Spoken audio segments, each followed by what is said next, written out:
Well, good afternoon and welcome to Partickhill Station. It's probably a guy you don't recognise. As you can see, I've had a load off my mind this morning and it feels so much better. Anyway, welcome to Partickhill Station. It's been a little while since I did a live video because I've been occupied doing other things. And I thought I'd maybe just jump in and have a go at this. Now, I'm running two old Triang Princesses, and they seem to be doing okay.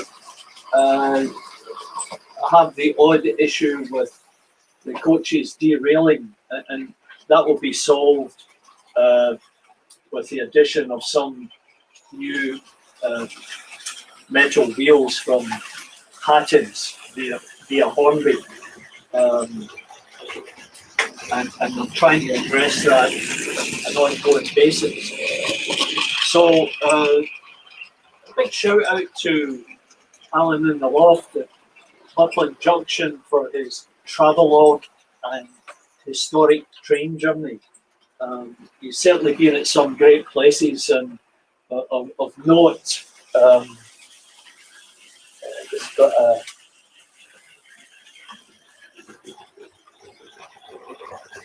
of note is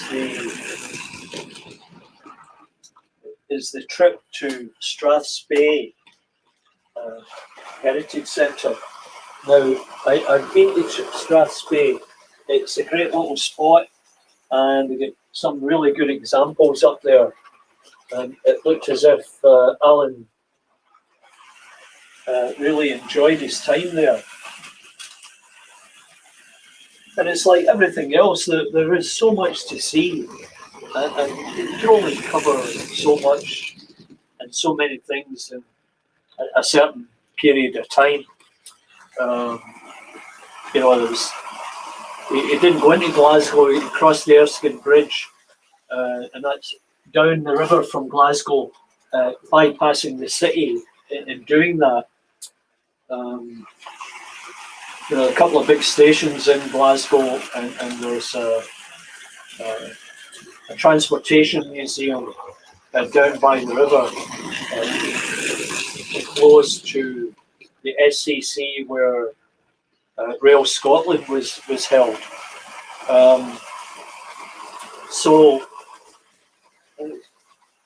Yeah, you know, I'd like to talk about Chams 1, 2, 3. Now, as many of you know, there was a rumour going around that he'd been ill or something like that, but found out that was entirely untrue. And I can tell you right now that John is actively selling off his collection, and you'll be able to get into eBay and find it. So if you're looking for some good quality trains, coaches, locos, whatever, John's got some fantastic stuff. And the thing is that everything that he's got, you can be guaranteed works.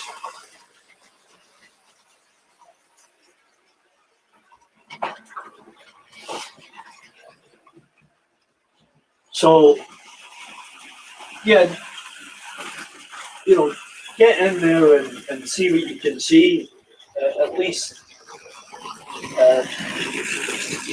give him a visit on YouTube or eBay and say hi to him, because you know he doesn't produce videos at this point in time, but he certainly will communicate with you if you drop him a note.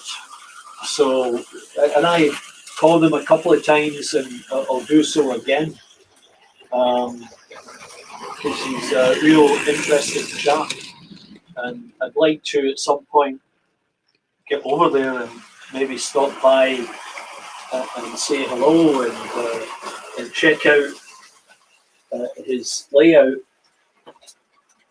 Yeah, just got a little bit of.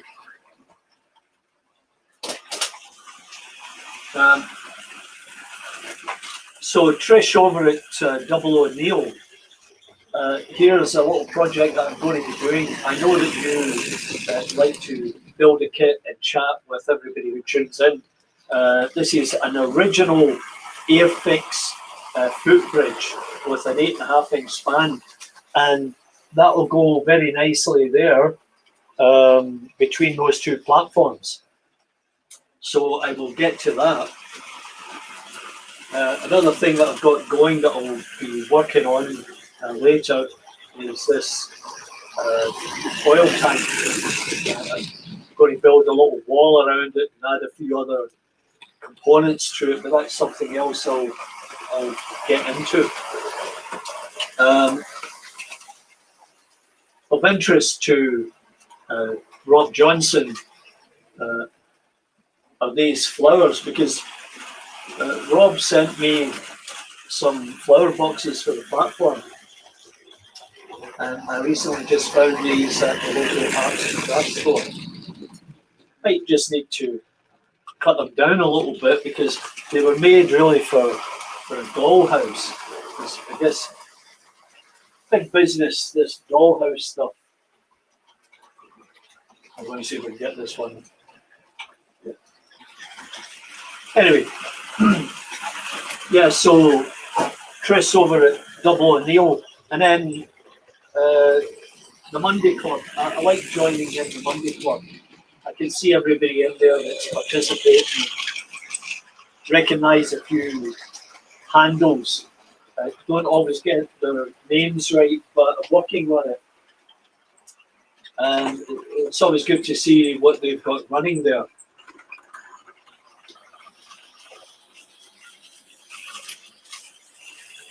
Yep.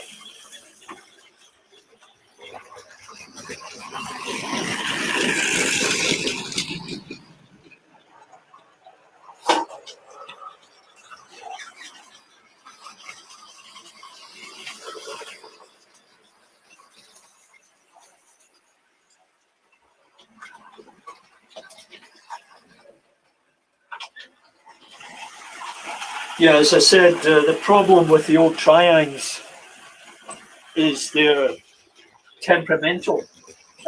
But, you know, that's what it's all about. Now,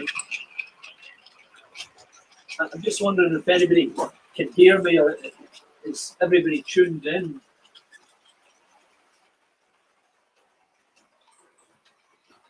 Always difficult. I've never figured this out yet. If anybody can hear me, see me, are you on YouTube?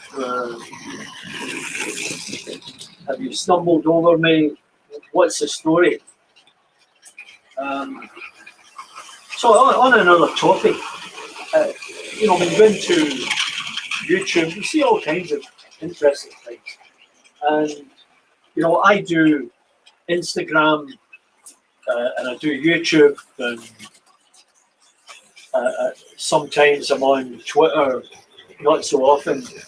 You know, I do art stuff. And, you know, I've been doing the YouTube thing for maybe 10 years now. Never figured it out. And they're always talking about this algorithm. I've never figured that out. Maybe math was not my thing. But, you know, I work away at it, and, you know, I tune into these guys who seem to know more about it than I do, and appear to be doing very well, because they get thousands or hundreds of thousands or millions of views. And, you know, I've concluded it's like a fishing line. They get you hooked in there because they tell you how to get 1,000 views or 1,000 subscribers, but they never really tell you. They suggest or hint at things, but they never tell you. So, as I say, I'm not really sure what the answer is, how to figure it out. Is it luck, or is it timing? What is it? You know, I do thumbnails, and I work on titles, and I try all these different things, and I'm just working away at it, and I get. I'm happy with the number of viewers that I've got, but it'd be nice to grow the channel. The channel on Instagram is growing a bit because I work quite hard with that one. And as an example, there's an artist, teacher, instructor in concept art called Scott Robertson. Now, if you or anybody you know want to know how to draw cars and spaceships, then get Scott Robertson's book, How to Draw and How to Render. They're two fabulous books, and he takes you through step by step just exactly what you need to do to come up with a realistic looking car for a spaceship, as I said. And I am a student of Scott's and disciple of them. Anyway, the other day he posted something, how to render a car or a spaceship using this new piece of software called viscom.co. And I thought, well, that looks relatively simple, and I jumped on it right away. And I took a few of my sketches and I pushed them through this software after downloading it. And sure enough, it rendered them in shades of black and grey and white with varying results. The key to it is, if you're going to submit something to be rendered, just make sure that you've gone in and made sure that the white is white and the black is black. That way, it doesn't confuse the software, because on a couple of mine, my line work wasn't singular, let's say, and the photograph that I used maybe had some shadows on it, and as a consequence, it didn't come out that well. So the secret is to make sure you separate it and get the white, black, clear and concise. So you try and do sometimes straight lines without sort of hairiness of the line. So I always like to see stuff like that. I find it really interesting. So that's, and I spoke with the guys. There's two young guys who have designed this software, and I wish them the very best in the development of it. And they told me last night that the server was overloaded with the response of people in the community. So they're going gangbusters, so that's great. So anyway, there's another guy on YouTube that I follow in the UK, and he's a doctor, Ali Abdal. I don't know if you watch Ali, but as it turns out, he's a qualified doctor through the NHS, and he started doing YouTube stuff, and some of which was to help medical students pass their exams. And he's got a whole course outlined there on how to study and how to address the exam, and how to deal with anxiety of sitting an exam, and like lots of useful stuff. And then he expanded out into general well-being and how to increase your reading ability, how to read more books, how to make income through YouTube and the various opportunities that present themselves. And he now makes more as a YouTuber than he did as a doctor. Now, I'm not really sure if he's going to go back and continue on later as a doctor, but yeah, well, all the best to him, and it's quite enjoyable to listen to him. So at this point in time, I haven't had any comments in yet. Not really sure why. I've asked, can you hear me? Can you see me? Sounds like Tommy, I know. Another little thing we can talk about is weathering. Now, the weather here in Toronto is very, very warm, but this is weather of a different type. This is for modelling. But after I bought that, I realised that I've got pastel chalks. I just scrape off the pastel chalk and use a piece of cotton and pick it up and then apply it to the model. That works out really well, and it's much cheaper. And so if your kids have got pastel chalk, you can borrow it and use that. And another little thing about it is inside this little box, you get an applicator. Never figured out this box, but yeah. Now it's come apart, but you get this little applicator. Now, let's see, yeah, a little applicator. And what you can do is, you can go to the dollar store and pick those little applicators up for peanuts, because all the girls use them for their eyes and whatever, and that's a great spot to get it. So, what else is going on here?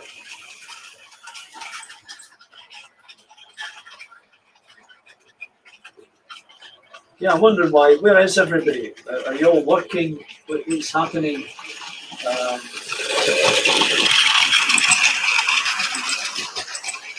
Not really sure. I'd hate to think that I'm broadcasting to nobody.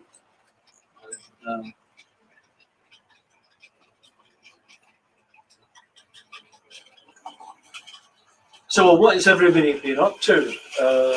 What's the latest development in your end? What's happening with your layout? What are you modelling? Any suggestions? Is there something you'd like to see on the layout that you've either seen before or know that I have and I haven't run it? So, you can drop me a note. As I said, I'm going to be addressing the one side of the layout. I'll maybe just see if I can turn this around for a second. And that's that corner there where I will pull out that point, I think, and create another line in there so that I've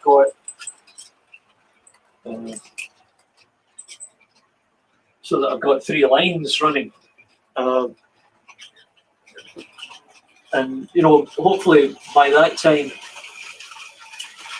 I will have resolved some of the issues with the gauging or the plastic metal wheels. So yeah, this corner here, I'm not sure if it's the actual corner, or it might be the local lifting off if it goes around the corner there. Now, if some of you out there know the answer to that question, I'd appreciate if you just drop me a note. Now, here's another thing. This is a control for variable resistance, and it's an H&M thing. Now, You've probably seen in the past the HM controller, the clipper that I have. And on a couple of your sites, like Alan in the Loft as an example, he's got one of these controllers, and I just haven't figured out what it's for. You know, you can control a maximum resistance or minimum resistance, whatever. But if somebody can take a minute and explain that, that would be good. So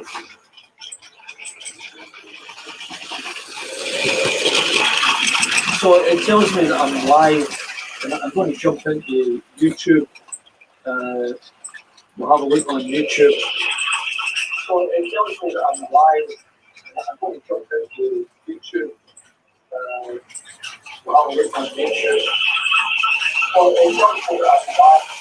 So I've been on 20 minutes, and there's nobody there, and I'm not really sure why. Maybe this is just a bad time for people because it's 5 o'clock in the UK, as an example.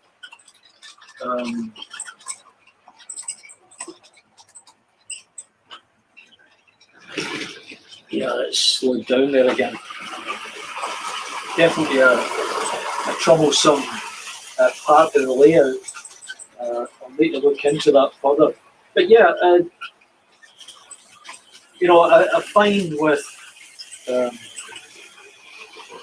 StreamYard, and this is not a negative comment by any means or any stretch of the imagination.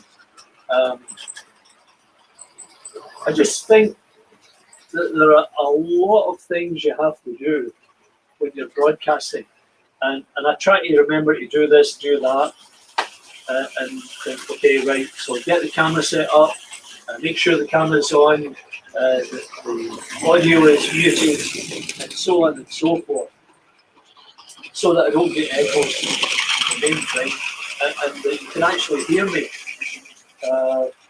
And then I hope the cameras are working. And in this case, you know, I've got one on me at the moment, but I might change that in a second. So, in fact, might just have a go and see.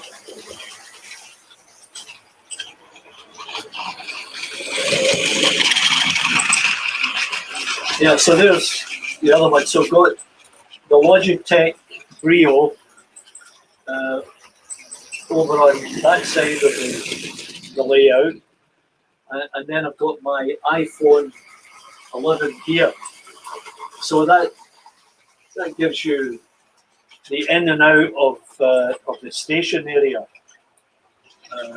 There's lots going on there. I've got a few passengers waiting, and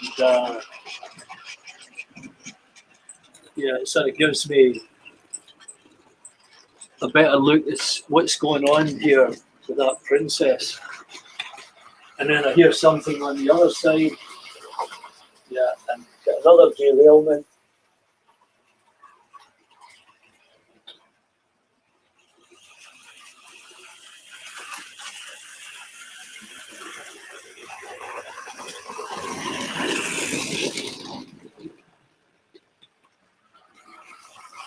Yeah, it's all part and parcel of running trains.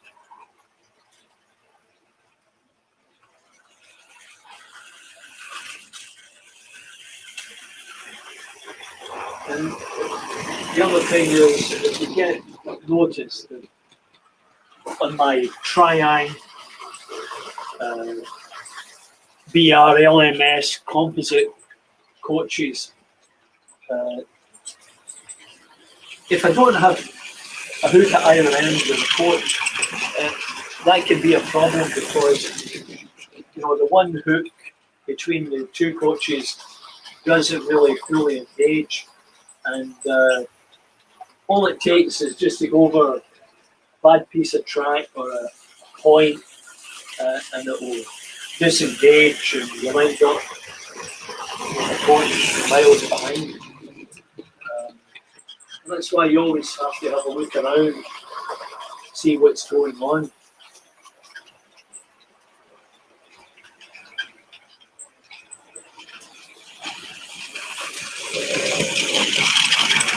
So just jump back in here again. So there's one of those little controllers. A couple of dollars it costs. Now, this particular one only goes in one direction. But somebody, and I can't remember who it was, and what was me, sent me a diagram on how to add a couple of wires and then hook up a toggle and be able to make this come into basically the controller that I've got here, this one. Right. So it's amazing what they can do with technology.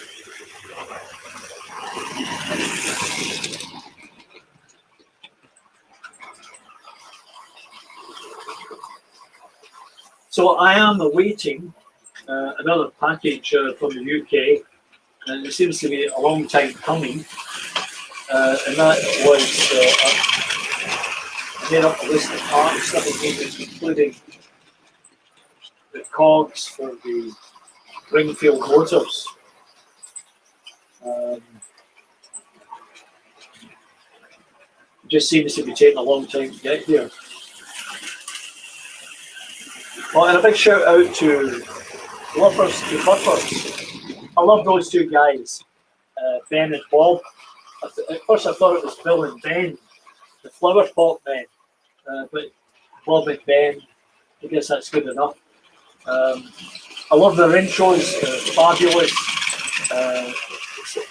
One of them's done a great job with it. I like all the stuff they do. I like the scrapyard. It got my interest and got me looking at build my own little scrapyard, and a few other odds and ends that they've done. I've tried to replicate. Very entertaining, the two of them. Get a great variety of stuff, and the layout looks great. And it's been a great journey watching the two of them grow their layout and their channel. And they too are on Instagram, so I'm subscribed, so I get a notice every time they post something, which is great. And I still can't figure out why I don't have anybody commenting. It's very unusual.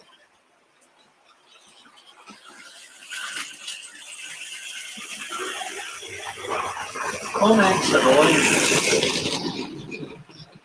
See, live viewer comment show up on screen here. This is an example. Click on a comment to show it on the screen. Okay, so there. Can you hear me? If you can hear me, please respond and say, yeah, Charlie, we're here. Everything's cool. Carry on regardless, or something to that effect. So here in Toronto, we've come out of lockdown. I was able to get a haircut this morning. Places are opening up. Toronto FC, the MLS team downtown, are having their first home game open to fans this weekend. I think they're going to allow 7,000 fans in. And it's a great little stadium that they built down at the waterfront. Great location. And although it's a kind of temporary stadium, because kind of bleachers put up. It's not like stadiums in the UK or Europe, but it's quite nice regardless. So I was at a camp last weekend. I'll be posting a video on that. If you're not familiar with my podcast, How to Restore Your Camaro, I do this with a guy called Peter Del Grosso, who's an expert in restoring Camaros. And I'm trying to do it weekly. Oh, Brett, how are you doing? Nice to see you back again. I'm just talking about my podcast, How to Restore a Camaro. And last weekend, or 2 weekends ago, he and a bunch of his friends with classic cars met up and then went for a drive. So I was up there chatting with them and filming, and I'm hoping to get it posted this weekend with a bit of luck. It's tough to get people tied down. But now that the lockdown's broken, we can at least get out and hook up, even though you might be wearing a mask. Because most people, well, I wouldn't say most people, but many people are trying to do vaccines, and they continue to do so. All kinds of areas around the city where people are getting the vaccination. So, well, Brett, how are things with you? What's happening at your neck of the woods? Thanks, Brett. Yeah, what a difference. And as I said, it's a load off my mind. But, I had to put up a little video about it on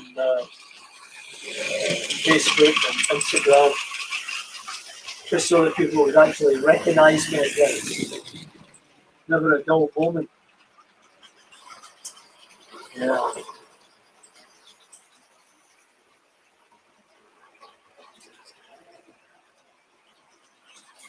So in the process of trying to get organised and get everything into plastic boxes so that I can see what I have and try to create more space for them. I've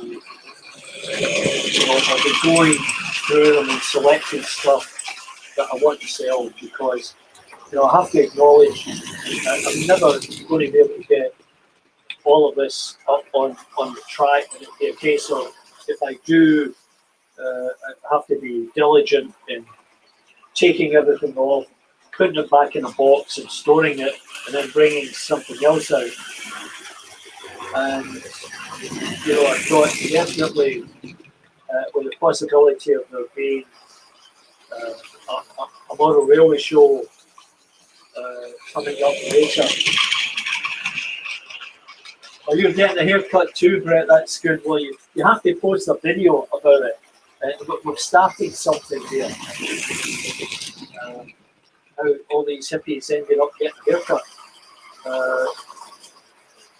So the Plate Layers group, which is a group I belong to, they're going to have a symposium coming up August or September, and I hope I'm around at the time because it's a great opportunity for members to show off what they've got. Some guys, like myself, do a bit of 3D printing. Some guys sit there and they'll model and show you how to do things. And then there's a sort of bring and sell booth, which I hope to be able to sell a few things off. And I might come to the point where I'll sell off that the blue Coronation Scott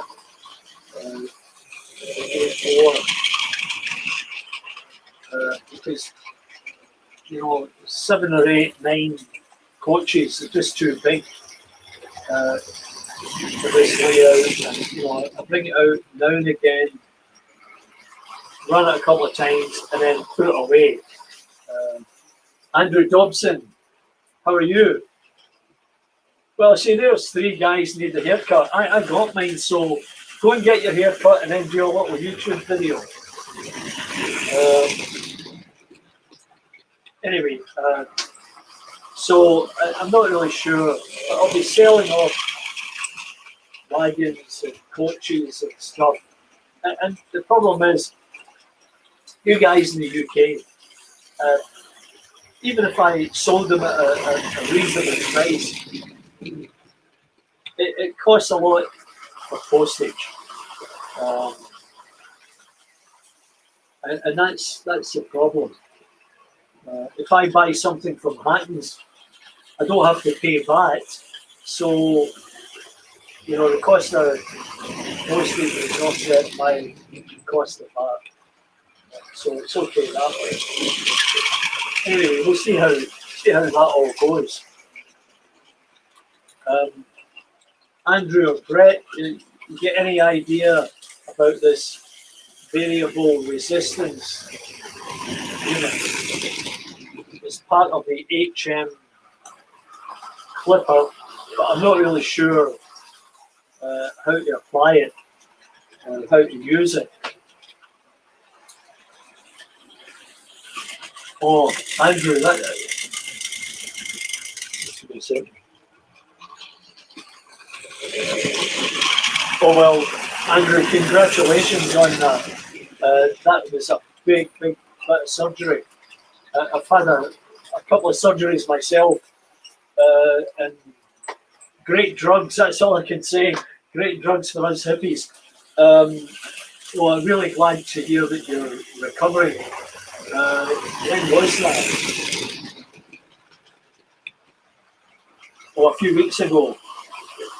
Yeah, you get better every day. I hope you're getting up and about. It's really important, that recovery period. I guess it will come to us all at some point. I try to get out, walk around the neighbourhood, you know, 2 or 3 times a week.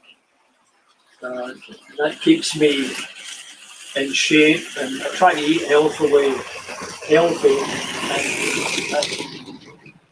I don't drink beer anymore because that gives you problems as well. So I might have a glass of beer once in a blue moon.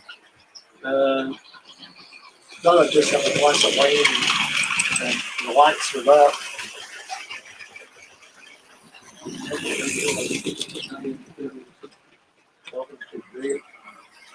Oh, that's great.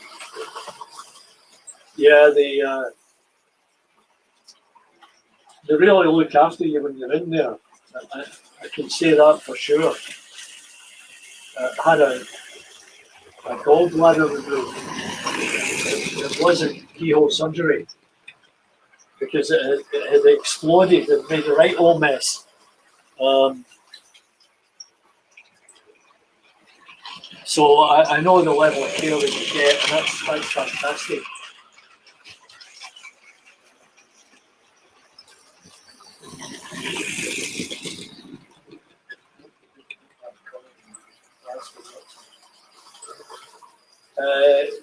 What do you mean, the beer, Andrew?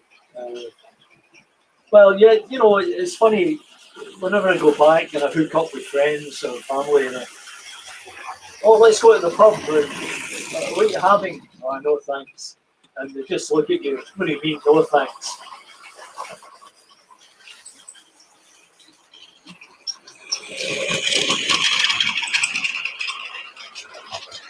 Yes, Andrew. Oh, sorry, Brett. Yeah, there they are, and I'll start painting them soon. I will set aside a time, and I'll have a go at that. It'll be painstakingly slow. That's all I can say, because you know some of them are quite tiny. But yeah, we'll certainly give that a go. And I'm glad you're enjoying the how-to videos. I just like to, explore different things and just show how I approach it. I'm not an expert. I don't know everything about it, but I'm willing to give it a go and then share it with you. So talking about 3D printing, my first, now I get a filament 3D printer. The little bag of 3D prints that I showed you, they were done on a resin printer, and I might end up getting one of those. But this here, that's a buffer stock.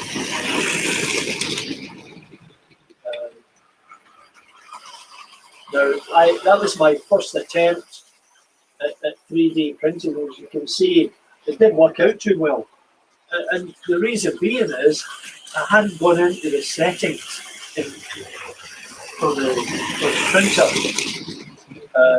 to set the density and the number of layers and thickness of the layers, etc. So there's a little bit of science involved in the setup. But once you got it set up, it's absolutely no problem. So there's the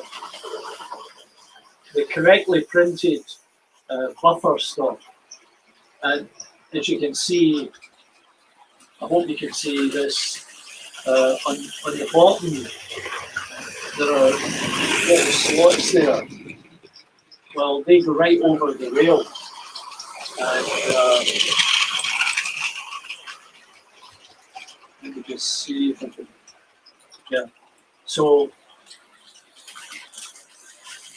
and there's one that I painted. So it really looks the part. I'm very happy with that outcome.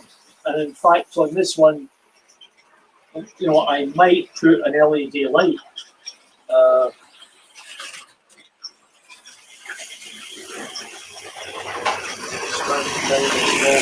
I can show you. Yeah, okay, so there's a small piece of track, and all you do is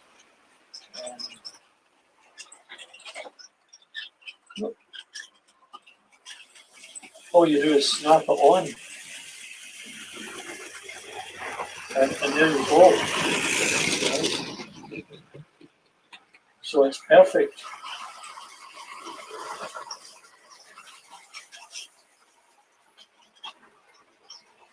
So this 3D printer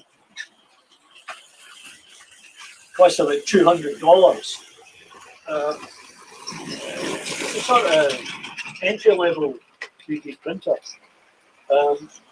It's not working right now because I have to replace the nozzle, and I ordered and received the nozzles,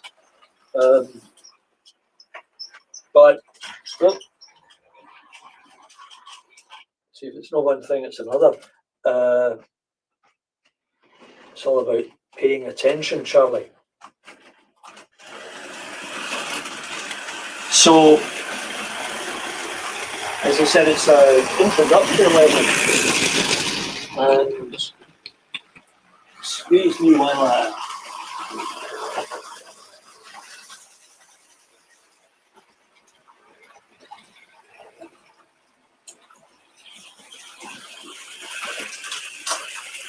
Yeah, I may have shown you the 3D printer, or you can go to my YouTube site and scout about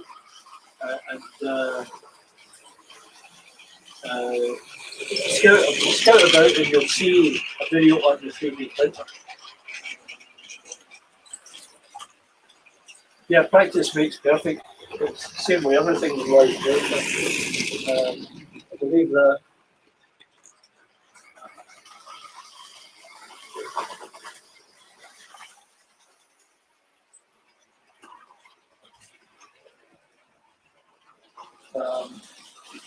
I always Like it goes through little routines with the sketching, practicing. I'm going to stop that for a minute. It's annoying. Loch Bath. Yeah, how are you doing? Haven't seen you for a while, but mind you, I've not been on for a while. How are things? Brett,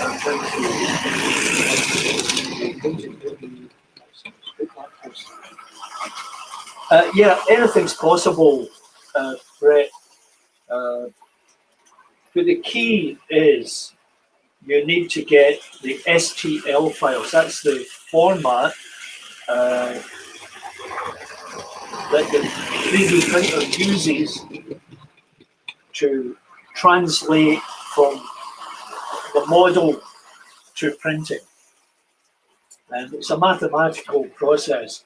I was a 3D modeler in engineering at one point, and we built 3D models as an example for large mineral mining processing facilities. Everything was modeled, and you know, then if you want to print something, so let's say, as an example, you want to print that cube. Well, you model the cube in 3D, and then you export it. You know, at the top of the page, it will say File, Export, and it will ask you what type of file, you want to export as. And in our case, or in most cases, it would be STL. So the computer goes about a process of slicing. And you can see it happening on the screen. It will slice the model into whatever you specify. Now that could be 0.05 millimeters or 0.5 millimeter layers of plastic that it's going to deposit, and that will determine how long it takes. Now, I went through a very interesting process of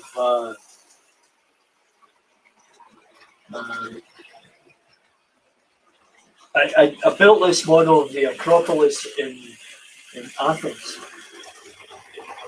and then I took it to a 3D printer, which was at a geek club that I joined years ago, because I didn't know anybody who had a 3D printer. And, you know, we started printing it, and it took hours and hours and hours, and it jammed up a couple of times, stopped printing. And what I found out was, you know, I'd done the base with the columns and then the roof. The problem was the computer system couldn't interpret the geometry of the roof, because there was something in that model that it didn't like. So I had to delete the roof from the model and then send it again, and it printed it. And, you know, it's about 5 inches long, about an inch wide, and about an inch high. And it printed those columns, tapered columns with cat and base plates on them. But there are limits to what it can print. The level of detail, I think it would have, at least the filament one, would have difficulty printing that. It wouldn't be as nice or as accurate as the resin printer. And I think the resin printers are a little bit more expensive, not by much. But, so where do you get these STL files? Well, you can go to places like Thingiverse. Now, Thingiverse is a host site where people load up their 3D models. and they will allow you to download them free, and then you can take them and process them through your printer. And that's what I did with the buffer stock. So that's how you go about it. Now, there are limited numbers of STL 00 scale files available, and you have to really search for them. And lots of guys like Jeff Redmond, he's got a little business going, and he designs and prints, 3D prints. For me, the problem once again is postage. It might cost £2 for something, but God knows what it's going to cost for the postage. So, I'll eventually get back into it and post some more 3D prints. But yeah, there's all kinds of stuff that you can do. But then on another topic, there's my corrugated iron fence. Now, you may have seen the story behind that one. I follow a guy in Australia called David Hourigan, and David builds models of little buildings, scale models, that are really exquisite, and I've become a big fan of his. And he demonstrated the use of this little tool that enables you to make your own corrugated steel sheets, and you buy them from a store called Brunel Models down there in Melbourne. There's another plug for Brunel Models. But if I can remember correctly, it might have been $14 for the little tool, but it was $15 or more, much more, to get it up here. And in the process of making this, the thing snapped. It's very small and delicate, and that's HO scale. So that's 1 to 87. The 00 scale, which they don't have as yet, would be slightly larger, but that turned out quite well. Quite happy with that.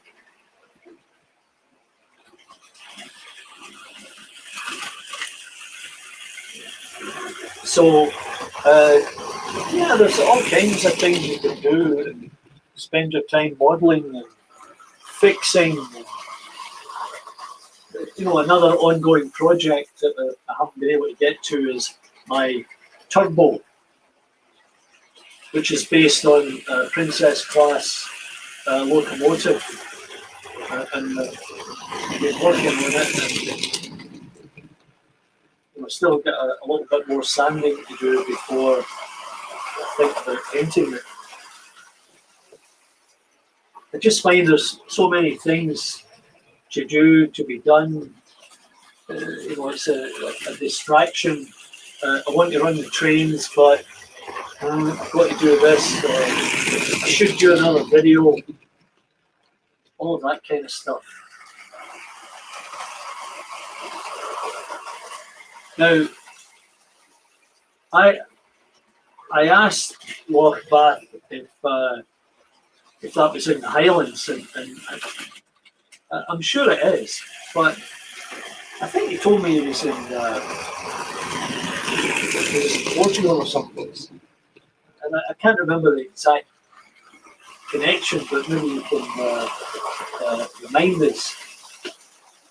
It's always interesting to hear from people outside the UK and here in Canada.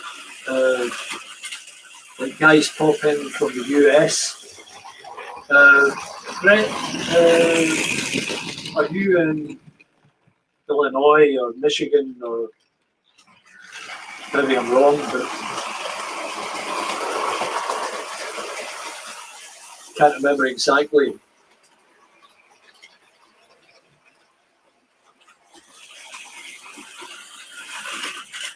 Yeah, Brett.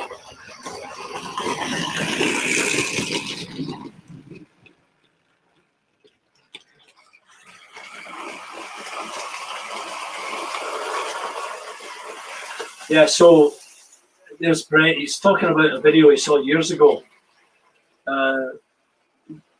What that was, I had one track and I ran the Royal Scot around it. Oh, sorry, the Coronation, with its 9 or 10 coaches. And at that time, you know, I had been struggling to. I think that's getting a little bit tired or warm. I had been struggling to get the layout finished.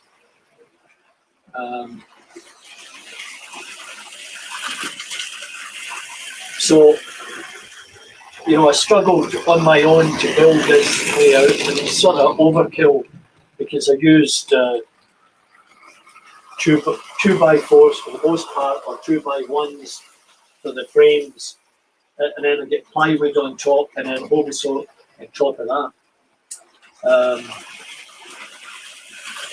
And you know, while I was working, you know, I was traveling a lot, traveling to different places on project work. One time I was in Winnipeg, Manitoba, and I was out there for 2 years. I'd be there for 2 weeks. I'd get home for a weekend and back out there on the Sunday night. So for a couple of years, there wasn't a lot of little railway stuff going on. And that was kind of fun. So Brett, are you in the LA area or where? The Bay Area, San Francisco. Yeah, been to San Francisco, lovely city. I love it. Been over the bridge. Went to the little town over there. Down to the wharf. Been up to the vineyards. Drove down the coast to LA. Went to Sequoia National Forest. Went out into the desert, up into the mountains. There's an old gold mine up there that they've recreated. That was an interesting experience. So, yeah, I met another guy from the Bay Area, concept artist. I met him while I was down for Lightbox in Pasadena, which is another beautiful place. So I met him.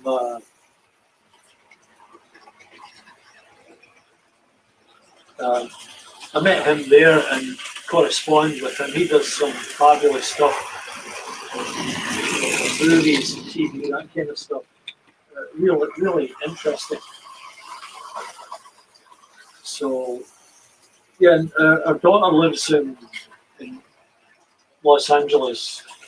Her and her boyfriend, they're both into social media.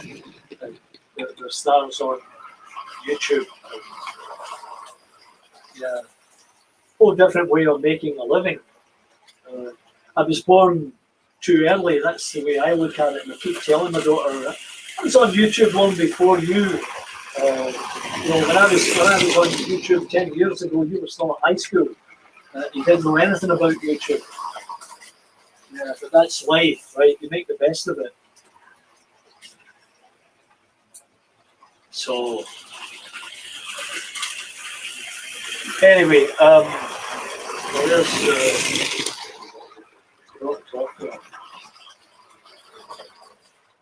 I need to get back around. It's dropped off load.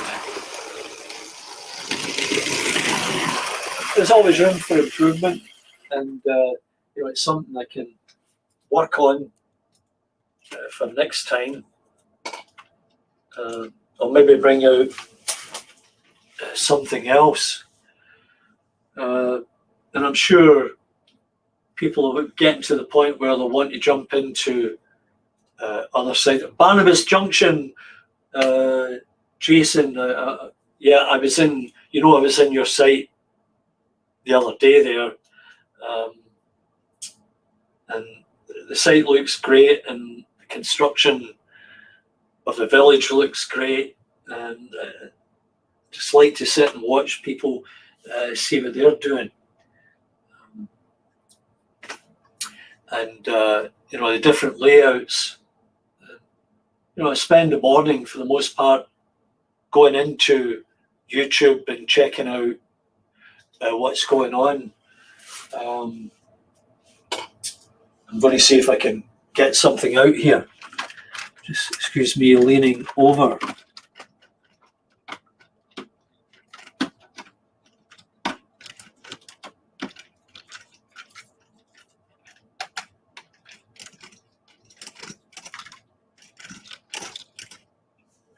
I need to make sure that I don't,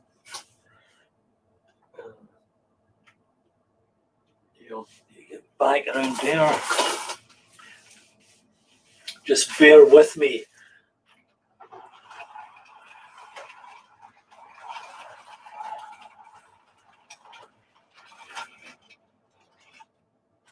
And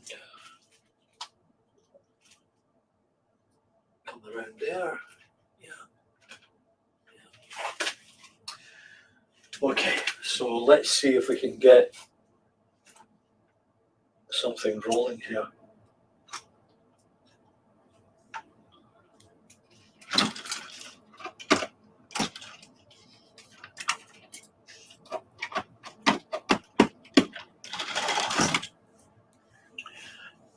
It's always a case of making sure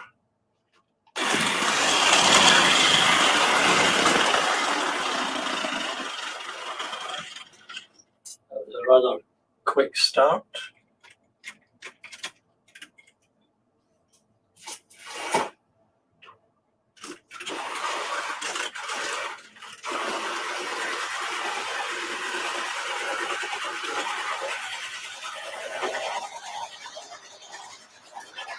So this class 31, it never ran very well. I ended up servicing it. Oh, I knew there was something missing there.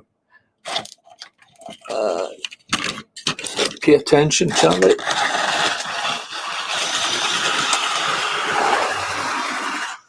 need to back up.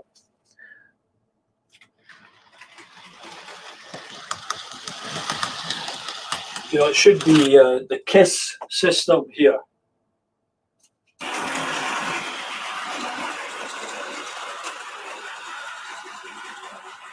And it's always good to try and find that sweet speed. As you can see, this one just has a little bit of trouble getting through the odd point.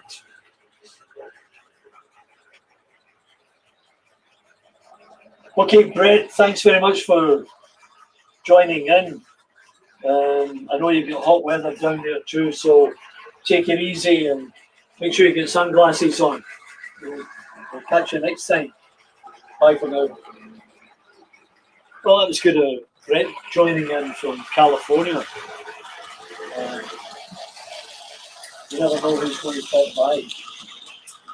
So, I'm just looking at the time. I think we've been on here for a while now.